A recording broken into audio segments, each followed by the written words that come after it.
dengan NIM 10311 ini akan menjelaskan materi syarat dan teorema bias. Sini kita masuk ke probabilitas bersyarat dalam slide. Sini rumus utamanya itu ada PAB, PA dan B per PB. Di sini PAB ini menjadi peluang gabungan atau joint probability.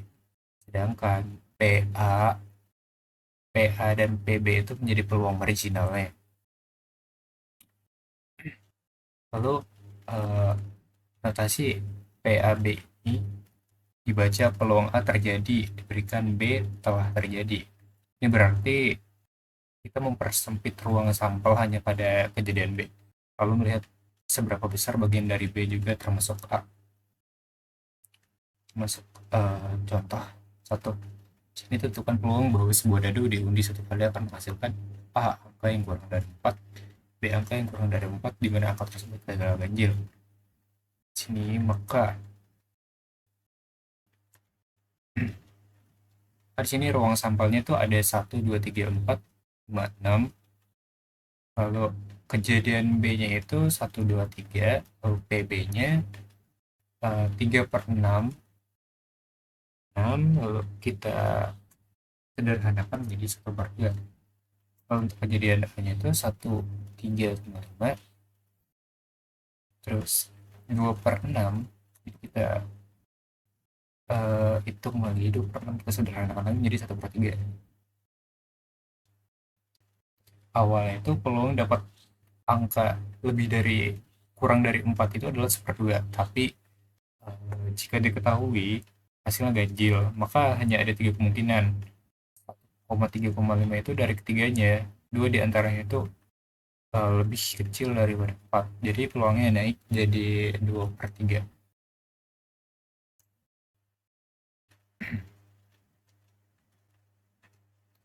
Kita masuk ke probabilitas bersyarat. Contoh tadi sini dari data diketahui bahwa mobil yang dijual di pasaran 70%-nya dilengkapi dengan air conditioning atau AC. Terus 40% dilengkapi dengan CD player dan 20% dilengkapi dengan tersebut.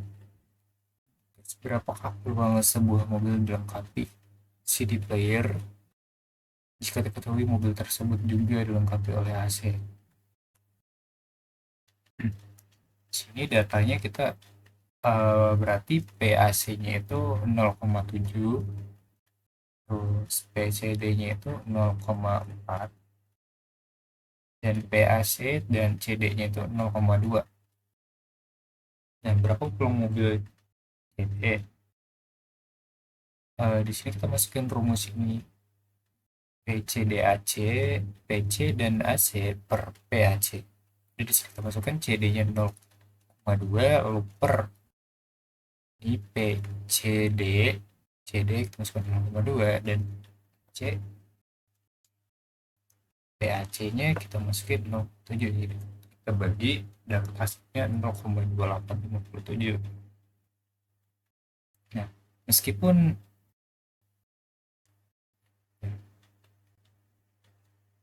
meskipun 40% mobil itu punya CD, tapi di antara mobil yang punya AC itu hanya sekitar 28,6% yang punya CD. Jadi ini menunjukkan bahwa fitur AC dan CD itu tidak independen.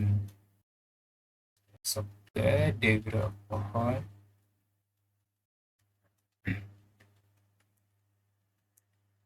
Diagram pohon itu membantu untuk memvisualisasikan peluang bersyarat. Misalnya cabang pertama ada AC 0,7 versus tidak AC 0,3.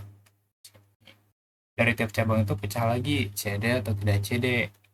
Contoh PAC lalu CD 0,7 dikali PCD AC sama dengan 0,7 kali 0,2857. Jadi dapatlah hasilnya 0,2 sesuai sama data. Diagram pohon ini sangat berguna karena pada saat menganalisis proses bertahap atau keputusan berurutan ke probabilitas bersyarat.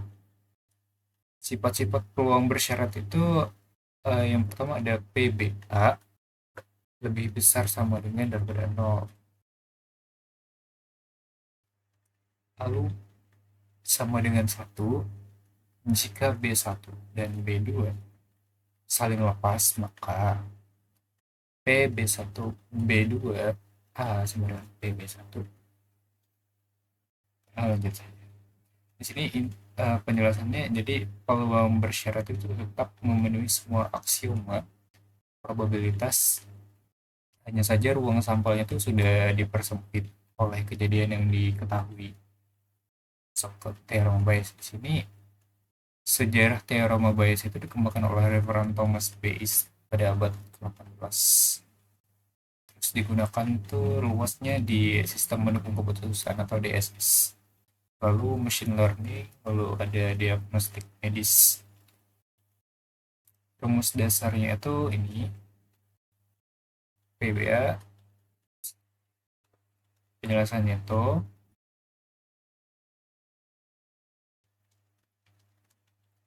teorema Bayes ini memungkinkan kita membalik arah peluang bersyarat dari PAB ke PBA.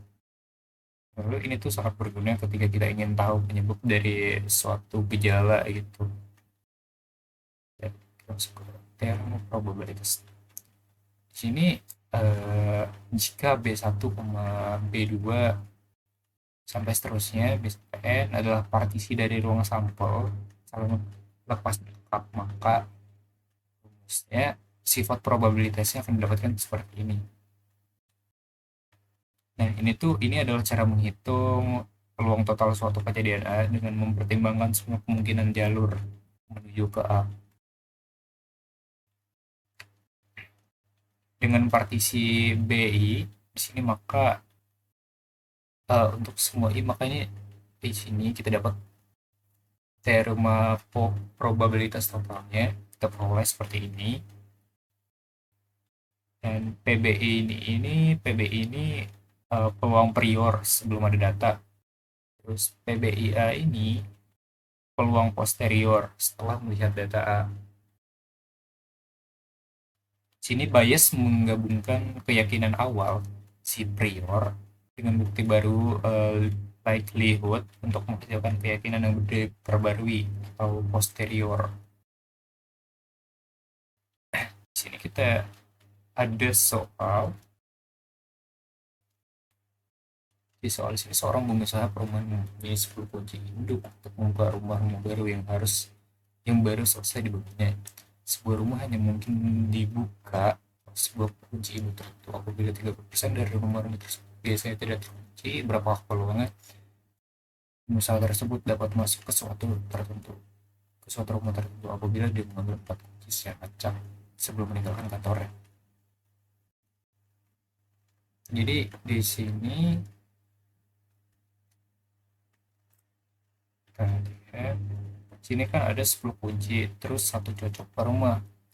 Di 30% rumah itu tidak terkunci. Kita ambil 4 kunci secara acak untuk menghitung peluang bisa masuk karena rumah terbuka atau punya kunci yang cocok. Lalu latihan kedua di sini, sebuah pabrik VCR membeli salah satu project dari 2 perusahaan yang berbeda. Jadi sini X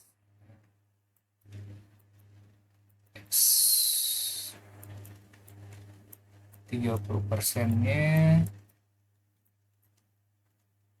lalu Y 20%, Z-nya di sini 50%. Di sini cat-catnya 3%. Yang di sini cacatnya 5%.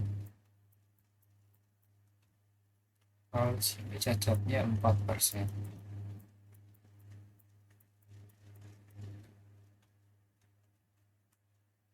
Jadi soal ini tuh dijelaskan dengan teorema Bayes dan probabilitas total.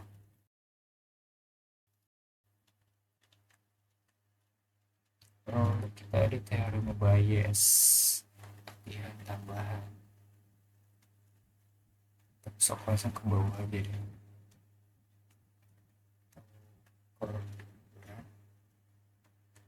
Jadi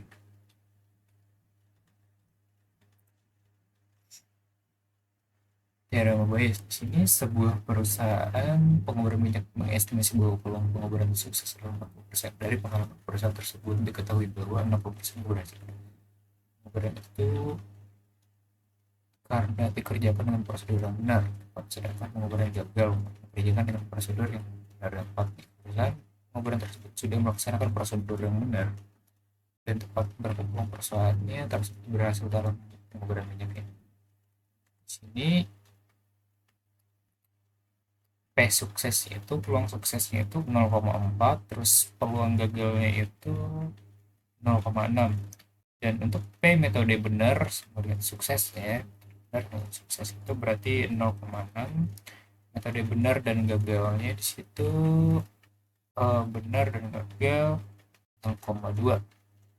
Jadi kita masukkan 0,6, 0,4, terus kita masukkan semua lalu kita jumlahkan hasil yang seperti lalu kita jumlahkan lagi 0,24 per 0,24 tambah 12, maka hasilnya akan dapat 0,7. Jadi peluang perusahaan tersebut berhasil dalam mengubah itu kalau diketahui sudah menggunakan prosedur yang benar, hasilnya itu 0,67.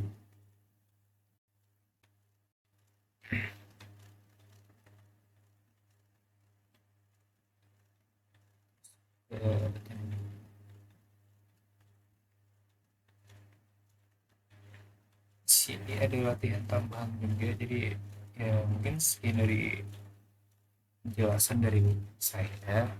Apabila ada salah kata mohon maaf. Assalamualaikum warahmatullahi wabarakatuh.